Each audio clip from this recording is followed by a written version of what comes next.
세상에서 가장 위험한 것을 세상에서 가장 위험한 곳에 두기로 했습니다. 2022년 겨울, 거제도의 한 조선소 회의실. 창밖으로는 반쯤 완성된 선체가 보였습니다. 크레인이 돌아가고 용접 불꽃이 튀고 있었습니다. 그 안에서 정장을 입은 사람들이 조용히 앉아 있었습니다. 안건은 딱 하나였습니다. 우리가 원전을 만들어야 합니까? 그 방 안에 있던 사람들 중 절반은 당황했습니다. 배 만드는 회사가 원전을요? 나머지 절반은 아무 말도 하지 않았습니다. 그냥 창밖만 바라봤습니다. 그런데 지금 그 아무 말도 하지 않았던 사람들이 움직이기 시작했습니다. 그것도 아주 빠르게. 잠깐, 이상하지 않으신가요? 불과 몇 년 전까지 탈원전을 외치던 나라가 이제 원전을 바다에 띄우겠다고 합니다. 그것도 조선소에서 레고 블록처럼 찍어내서요. 러시아는 세계 최초로 해상원전을 만들었습니다. 그런데 지금 팔지 못하고 있습니다. 중국은 수조 원을 쏟아붓고 있습니다. 그런데 사줄 나라가 없습니다. 미국은 설계도가 있습니다. 그런데 만들 공장이 없습니다. 그리고 한국은 아직 아무것도 완성하지 못했습니다. 그런데 이상하게도 가장 유리한 위치에 서 있습니다. 왜일까요? 오늘 이 이야기는 기술 이야기이기도 하지만 더 중요한 건 사람 이야기입니다. 왜 어떤 나라는 포기했고 왜 한국의 조선소 엔지니어들은 지금 이 순간도 도면 위에 사각형 하나를 붙잡고 있는지 그 이유를 지금부터 하나씩 풀어드리겠습니다. 왜 지금 바다 위 원전인가? 1장. 땅이 막혔다. 핀란드 서쪽 해안, 올킬루오토. 2023년 봄, 이 작은 마을에서 조용한 축하 행사가 열렸습니다. 원자력 발전소 하나가 드디어 전력망에 연결된 겁니다. 착공이 2005년이었습니다. 18년이 걸렸습니다. 예산은 처음 계획의 3배를 넘겼습니다. 완공 후 인터뷰에서 한 관계자는 말했습니다. 다시는 이 방식으로 짓지 않을 겁니다. 프랑스 플라망빌. 2007년에 착공한 원전이 2024년에야 상업운전을 시작했습니다. 17년입니다. 영국 힌클리 포인트 C. 지금도 짓고 있습니다. 이건 특수한 사례가 아닙니다. 지금 전 세계에서 육상 원전을 짓는 평균 건설 기간은 계획 단계부터 완공까지 15년 안팎입니다. 그 사이 세상은 변했습니다. 챗 GPT가 출시된 건 2022년 11월이었습니다. 그로부터 불과 2년 만에 전 세계 AI 데이터 센터가 소비하는 전력량은 중형 원자력 발전소 수십 기 분량에 달한다는 추정이 나왔습니다. 구글, 마이크로소프트, 아마존은 지금 이 순간에도 데이터 센터에 수십조 원을 쏟아붓고 있습니다. 탄소는 줄여야 합니다. 그런데 전기는 더 많이 써야 합니다. 이 모순을 어떻게 해결하느냐? 그게 지금 에너지 시장의 핵심 질문입니다. 답은 간단해 보입니다. 원전을 더 지으면 됩니다. 그런데 올킬루오토 이야기를 방금 들으셨잖아요. 부지를 찾는데 수년, 주민 동의에 수년, 환경 영향 평가에 수년, 인허가에 또 수년. 원전 한 기를 짓겠다고 결정한 순간부터 전기가 나오기까지 세상이 한 번 바뀌고도 남을 시간이 흘러갑니다. AI 시대의 전력 수요는 지금 당장입니다. 10년을 기다려주지 않습니다. 그래서 누군가 이런 질문을 했습니다. 땅 위에 지을 수 없다면 바다에 띄우면 어떨까? 조선소에서 만들면 됩니다. 규제도 주민 갈등도 부지 문제도 없습니다. 공장에서 찍은 애들 만들어서 전기가 필요한 곳으로 끌고 가면 됩니다. 건설 기간 15년이 2년으로 줄어듭니다. 터무니없는 이야기처럼 들리실 겁니다. 저도 처음엔 그랬습니다. 그런데 지금 이 터무니없는 이야기를 가장 진지하게 실행하고 있는 사람들이 있습니다. 2장. 시장이 열렸다. 1968년 미국 파나마 운하 지역. 군함도 아니고 잠수함도 아닌 바지선 위에 원자로가 얹혀 있었습니다. 이름은 스터지스. 미국 육군이 운용한 세계 최초의 부유식 핵발전 설비였습니다. 당시 파나마 운하 지역 주민과 미군 기지에 전력을 공급했습니다. 10년 가까이 운전하다가 1975년에 퇴역했습니다. 기술은 50년 전에 이미 존재했습니다. 그런데 왜 지금까지 아무도 상용화하지 않았을까요? 이유는 간단합니다. 굳이 그럴 필요가 없었습니다. 석유가 넘쳐나던 시절엔 바다에 원자로를 얻는 복잡한 짓을 할 이유가 없었습니다. 그런데 지금은 다릅니다. 세계의 거대한 흐름이 동시에 충돌하고 있습니다. 첫 번째는 AI입니다. 전력 수요가 폭발하는데 땅 위에 원전을 짓는 속도가 따라가질 못합니다. 안정적인 대용량 무탄소 전원. 지금 시장에서 가장 목마른 것이 바로 이겁니다. 두 번째는 탄소 규제입니다. 2050년 탄소 중립. 이건 선언이 아니라 법입니다. EU는 탄소 국경세를 이미 시행하고 있습니다. 화석연료 기반 에너지는 서서히 하지만 분명하게 퇴장하고 있습니다. 세 번째는 전력 빈곤입니다. 태평양 한가운데 섬나라를 생각해 보세요. 해저 케이블을 깔 돈이 없고 육상 원전을 지을 땅도 없습니다. 지금도 디젤 발전기로 전기를 만들고 있습니다. 해상 원전이 항구에 들어와서 전기를 공급하고 계약이 끝나면 다음 목적지로 떠납니다. 전기가 배달되는 겁니다.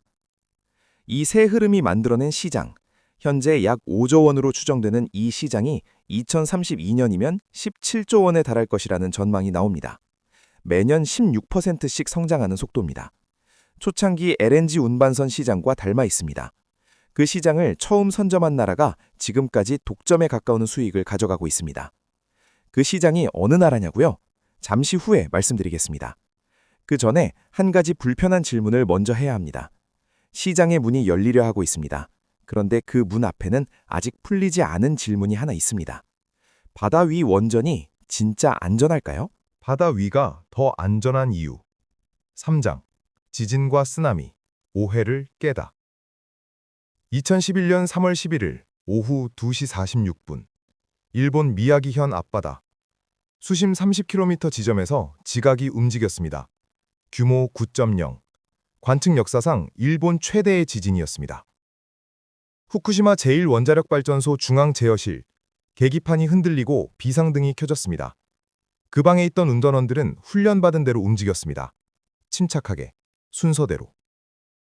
지진 자체는 버텼습니다. 그로부터 46분 후 파도가 왔습니다. 높이 15m, 방파제를 넘었습니다. 그 순간부터 이야기가 달라지기 시작했습니다. 지금은 한 가지 질문에 먼저 답하겠습니다. 만약 후쿠시마 원전이 육지가 아니라 바다 위에 떠 있었다면 어떻게 됐을까요? 더 위험했을까요? 아니면 오히려 달랐을까요? 대부분의 사람들은 당연히 더 위험했을 거라고 생각합니다. 그런데 물리학은 다른 이야기를 합니다. 지진이 발생하면 두 종류의 파동이 땅을 통해 퍼져나갑니다. 하나는 P파, 종파입니다. 앞뒤로 진동하며 전달됩니다. 건물을 흔들지만 그 자체로 건물을 무너뜨리진 않습니다. 다른 하나는 S파, 횡파입니다. 옆으로 출렁이며 전달됩니다. 건물 기둥을 비틀고 벽을 무너뜨립니다. 지진 피해의 대부분은 이 횡파가 만들어냅니다. 그런데 이 횡파에는 결정적인 약점이 있습니다. 액체를 통과하지 못합니다. 이건 고등학교 지구과학에서 배우는 내용입니다. 지구 내부에 액체 상태의 외핵이 있다는 걸 과학자들이 알아낸 방법도 바로 이겁니다. 지진파를 분석했더니 특정 구간에서 횡파가 사라졌습니다. 액체를 만난 겁니다. 바다도 마찬가지입니다. 해상 원전은 바닷물 위에 떠 있습니다. 지진의 가장 위험한 파동이 선체에 닿기 전에 바닷물이 그것을 흡수합니다. 물침대 위에 있는 셈입니다. 육상 원전은 땅에 발을 딛고 있습니다. 횡파가 그대로 전달됩니다. 쓰나미는요? 수심이 깊은 먼 바다에서 쓰나미의 파고는 1m, 많아야 2m입니다. 배가 항해 중에 그 위를 지나가도 거의 느끼지 못할 정도입니다. 쓰나미가 무서운 건 해안선입니다. 수심이 얕아지면서 파도의 에너지가 높이로 압축되고 그게 15m, 20m 벽이 되어 육지를 덮칩니다. 해안에서 충분히 떨어진 깊은 바다의 해상 원전은 쓰나미의 직접적인 위협에서 구조적으로 멀리 있습니다. 물론 반론도 있습니다. 환경단체들은 이렇게 말합니다. 지진에 강한 건 알겠는데 사고가 나면 방사성 물질이 바다로 퍼지는 건 어떻게 할 거냐고요. 이건 진지하게 받아들여야 할 우려입니다. 반론이 아니라 숙제입니다. 다만 오늘 이 장에서 말씀드리고 싶은 건 하나입니다. 바다 위 원전은 무조건 위험하다는 직관이 반드시 옳지는 않습니다. 적어도 지진과 쓰나미에 관해서는 물리학이 다른 이야기를 하고 있습니다. 그런데 지진보다 더 결정적인 문제가 있었습니다. 후쿠시마를 진짜로 무너뜨린 것은 따로 있습니다. 4장. 후쿠시마가 해상에서 일어났다면. 다시 2011년 3월 11일로 돌아가겠습니다. 파도가 방파제를 넘었습니다. 비상 발전기 건물로 물이 밀려들었습니다. 발전기가 멈췄습니다. 냉각 펌프가 멈췄습니다. 그 순간부터 사람이 할 수 있는 일이 없어졌습니다. 후쿠시마 사고의 주된 원인으로 지목된 건 쓰나미였습니다. 쓰나미가 비상 발전기를 침수시키면서 냉각계통이 마비된 것이 결정적이었습니다. 원자로는 핵반응을 멈춰도 열을 계속 냅니다. 붕괴열이라고 부릅니다. 우라늄이 쪼개지면서 생긴 방사성 물질들이 스스로 붕괴하면서 열을 내는 겁니다. 처음 몇 시간은 원래 출력의 수퍼센트 수준으로 며칠에 걸쳐 서서히 줄어듭니다. 그 열을 식히지 않으면 핵연료가 녹습니다. 운전원들은 필사적으로 냉각수를 넣으려 했습니다. 소방차를 동원했습니다. 바닷물을 퍼다 넣었습니다. 하지만 이미 늦었습니다. 1호기, 2호기, 3호기가 차례로 수소 폭발을 일으켰습니다. 여기서 저는 이런 생각을 했습니다. 바닷물을 퍼다 넣었다고요? 후쿠시마는 바다 바로 옆에 있었습니다. 그런데 냉각수가 부족해서 원자로가 녹았습니다. 문제는 물의 양이 아니었습니다. 물을 퍼올릴 펌프가 없었던 겁니다. 전기가 없으니 펌프가 안 돌고 펌프가 안 도니 물을 못 올리고 바다 바로 옆에 있으면서 바닷물로 못 식혔습니다. 그렇다면 원전이 바다 위에 떠 있었다면 어땠을까요? 선체 아래가 바로 바닷물입니다. 구조적으로 냉각수 공급이 끊길 수가 없는 환경입니다. 지금 해상 원전에 탑재되는 SMR, 소형 모듈 원자로들은 여기서 한 발 더 나아갑니다. 수동 안전 계통이라는 개념을 설계의 핵심으로 삼고 있습니다. 어렵게 들리지만 원리는 단순합니다. 전기가 없어도 사람이 없어도 중력과 대류만으로 냉각이 이루어지도록 설계하는 겁니다. 펌프가 필요 없습니다. 2022년 가을, 거제도 조선소 설계실. 한 엔지니어가 모니터 앞에 앉아 있었습니다. 화면에는 선박 단면도가 펼쳐져 있었고 그 한가운데에 작은 사각형이 하나 있었습니다. 그가 그 사각형을 손가락으로 짚으며 말했습니다. 여기가 원자로가 들어갈 자리입니다. 이 사각형 바깥은 전부 바닷물입니다. 옆에 있던 동료가 물었습니다. 정말 안전하냐고요? 그는 잠시 생각하다가 답했습니다. 후쿠시마에서 가장 부족했던 게 뭔지 아세요? 냉각수가 아니라 냉각수를 올릴 전기였습니다. 우리 설계엔 그 문제가 없습니다. 물론 이것이 모든 문제를 해결한다고 말하면 거짓말입니다. 선체 부식 문제가 있습니다. 방사성 물질이 바다로 유출될 경우 오염 범위가 훨씬 넓어질 수 있습니다. 국제 안전 규정도 아직 정비되지 않았습니다. 다만 후쿠시마가 남긴 가장 중요한 교훈, 냉각수를 절대 끊지 말라는 원칙을 해상 원전은 구조 자체로 해결하는 방향으로 설계되고 있다는 겁니다. 그런데 여기서 한 가지 의문이 생깁니다. 이 사실을 한국만 아는 게 아닐 텐데요. 러시아도 알고 중국도 알고 미국도 압니다. 왜 하필 한국이 이 시장에서 가장 유리한 위치에 있다는 걸까요? 왜 대한민국만 가능한가? 5장. 러시아, 중국, 미국이 실패한 이유. 2019년 9월 러시아 북극해. 얼음이 녹기 시작한 항로를 따라 거대한 구조물 하나가 천천히 이동하고 있었습니다. 예인선 두 척이 앞에서 끌고 뒤에서 또 한 척이 밀었습니다. 목적지는 러시아 최북단 도시 페벡, 인구 4,000명의 작은 항구 도시였습니다. 그 구조물의 이름은 아카데믹 로모노소프, 세계 최초의 부유식 원자력 발전소였습니다. 러시아는 해냈습니다. 아무도 가보지 않은 길을 먼저 걸었습니다. 전 세계가 주목했습니다. 러시아가 이 시장을 선점하는 거 아니냐는 말이 나왔습니다. 그로부터 3년 후 2022년 2월 24일 러시아 탱크가 우크라이나 국경을 넘었습니다. 아카데믹 로모노소프는 지금도 페벡에서 운전 중입니다. 그런데 서방의 전면 제재로 새로운 수출 계약은 사실상 불가능해졌습니다. 계약을 논의하던 나라들이 하나둘 협상 테이블을 떠났습니다. 기술은 완성됐는데 살 나라가 없어졌습니다. 러시아는 만들었지만 팔 수 없습니다. 그럼 중국은요? 중국 핵공업 집단 CNNC는 남중국해 자원 개발을 위한 해상 원전 개발에 수조 원을 쏟아붓고 있습니다. 속도도 빠릅니다. 그런데 이상한 일이 벌어지고 있습니다. 정작 사겠다는 나라가 나타나질 않습니다. 이유는 하나입니다. 신뢰입니다. 핵기술이 탑재된 설비를 중국 국영기업에서 구매한다는 건 그 설비의 소프트웨어와 통신 시스템, 유지보수 인력까지 중국과 연결된다는 뜻입니다.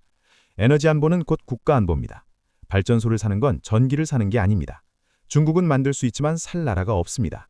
그렇다면 미국은요? 웨스팅하우스, 뉴스케일, 그리고 빌 게이츠가 직접 설립한 테라파워, 차세대 원자로 설계에서 미국은 지금도 가장 앞서 있습니다. 그런데 미국에는 결정적인 것이 없습니다. 만들 조선소가 없습니다. 미국의 상업조선업은 수십 년에 걸쳐 서서히 무너졌습니다. 지금 대형 선박을 건조할 수 있는 미국 민간 조선소는 손에 꼽습니다.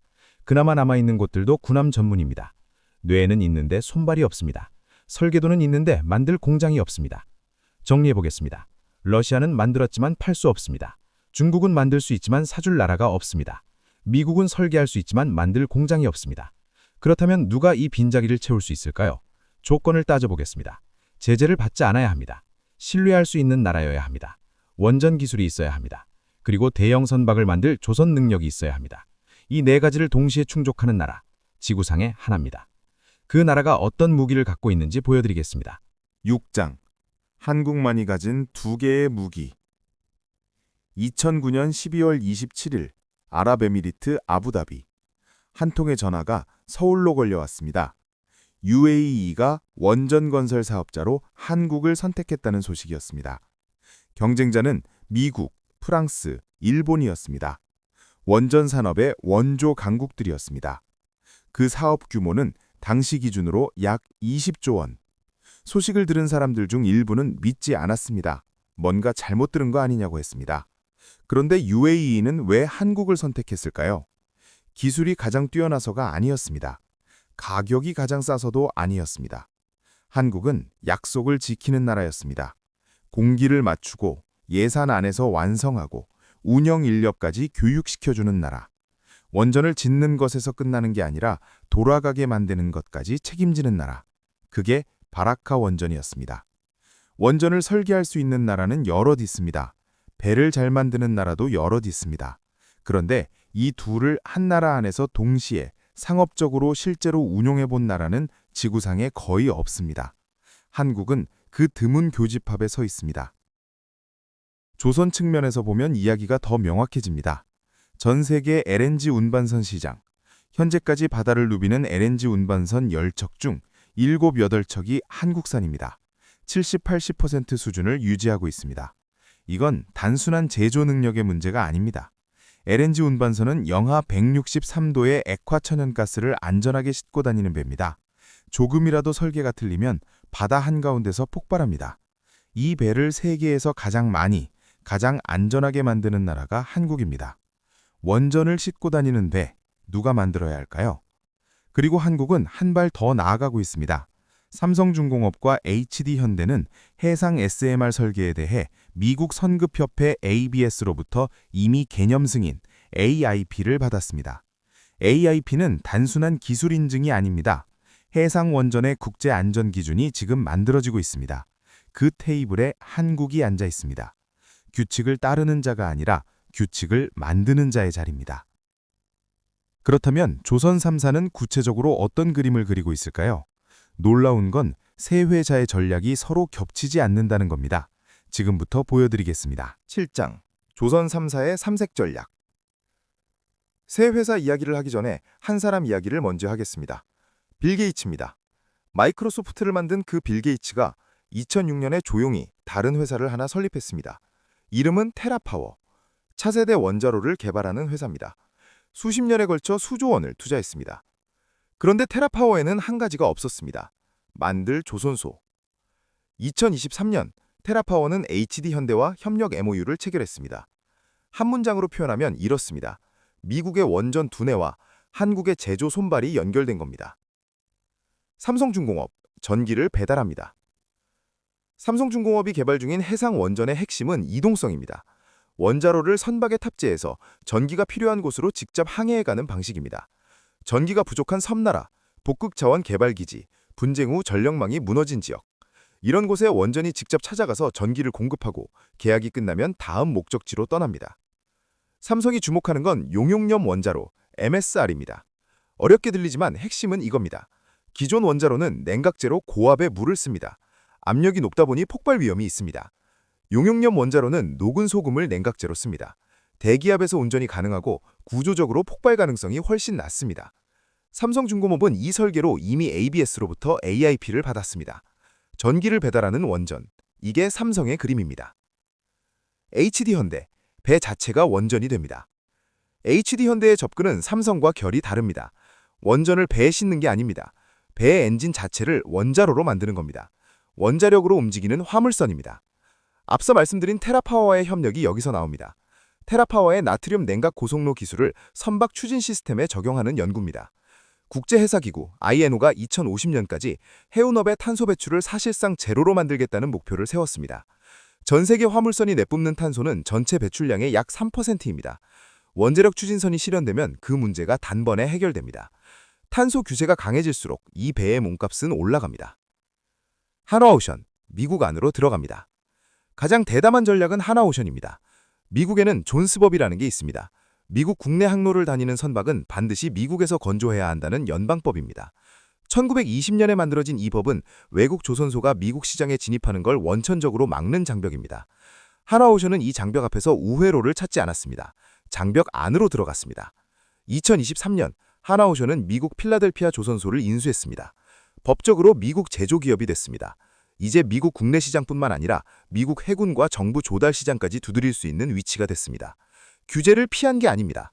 규제의 안에서 경쟁자가 된 겁니다. 삼성중공업은 전기를 배달합니다. HD온대는 배 자체를 원전으로 만듭니다. 하나오션은 미국 시장 안으로 들어갔습니다. 겹치는 게 없습니다. 삼각편대처럼 세 방향에서 동시에 시장을 포위하고 있습니다. 그런데 이 모든 전략이 현실이 되려면 넘어야 할 산이 있습니다.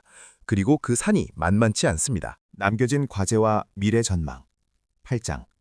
아직 아무도 가보지 않은 길. 솔직하게 시작하겠습니다. 지금까지 한국 조선 3사의 이야기를 들으셨는데 사실 이 중에 상용화된 건 하나도 없습니다. 설계도가 있고 개념 승인이 났고 MOU가 맺어졌지만 실제로 바다 위에서 전기를 만들어낸 한국산 해상원전은 아직 없습니다. 아무도 가보지 않은 길입니다. 넘어야 할 산이 3개 있습니다. 첫 번째는 기술 실증입니다. 설계가 아무리 훌륭해도 실제 바다에서 증명해야 합니다.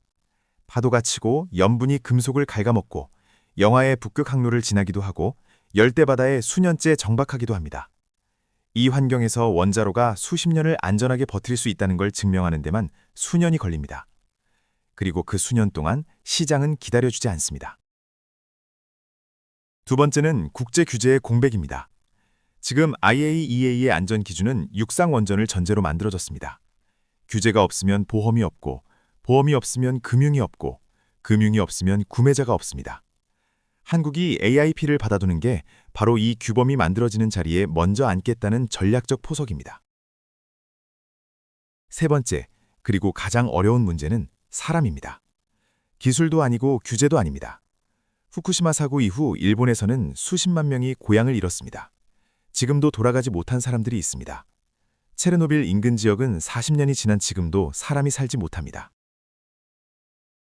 이 기억을 가진 사람들에게 움직이는 원전이 우리 도시 앞바다에 정박한다는 건 간단한 일이 아닙니다. 기술적 안전성과 사회적 수용성은 다른 문제입니다. 둘 다 해결하지 못하면 시장은 열리지 않습니다. 조선 3사가 목표로 하는 첫 상업 운전 시점은 2028년에서 2030년 사이입니다. 쉽지 않습니다. 솔직히 말하면 일정이 밀릴 가능성도 있습니다. 그런데 저는 여기서 한 가지를 떠올립니다. 1971년 경상남도 거제도. 당시 거제도에는 조선소가 없었습니다. 배를 만들어 본 사람도 없었습니다. 기술도 자본도 경험도 없었습니다. 있는 건 바다와 일할 사람들 뿐이었습니다. 그해 현대건설 정주영 회장은 해외 금융기관을 찾아갔습니다. 조선소를 짓겠다며 차관을 요청하러 간 자리였습니다. 담당자는 난색을 표했습니다. 한국에 조선소를 짓는다고요? 배를 만들어 본 적도 없는 나라가요? 그때 정주영 회장이 지갑에서 무언가를 꺼냈다는 이야기가 전해집니다. 당시 한국 지폐였습니다. 그 위에는 거북선이 그려져 있었습니다. 우리는 500년 전에 이미 철갑선을 만들었습니다. 사실과 전설의 경계 어딘가에 있는 이야기입니다. 하지만 그 정신은 분명히 실제했습니다. 그로부터 50년 후, 한국은 전 세계 LNG 운반선의 70~80%를 만드는 나라가 됐습니다. 아무도 될 거라고 생각하지 않았던 나라가 가장 어렵고 가장 정밀한 배를 가장 많이 만드는 나라가 됐습니다. 지금 그 나라의 조선소 설계실에서 엔지니어들이 도면 위의 작은 사각형을 들여다보고 있습니다. 그 사각형 안에 원자로가 들어갑니다. 새벽 어둠 속 바다 위에 조용히 떠 있는 구조물 하나. 파도가 출렁이고 멀리 섬마을에 불이 켜집니다. 그 구조물 선체에 작은 글자가 새겨져 있습니다. Made in Korea. 10년 뒤 그 장면이 실제로 펼쳐질지 아닐지는 아직 아무도 모릅니다. 하지만 지금 그 가능성을 가장 진지하게 만들어가고 있는 나라가 어디인지는 압니다. 여러분은 어떻게 생각하시나요? 한국의 해상원전, 가능하다고 보시나요? 아니면 아직은 너무 이른 꿈이라고 보시나요? 댓글로 한 줄만 남겨주세요. 긴 영상 시청해주셔서 감사합니다. 지금까지 충격경제학이었습니다.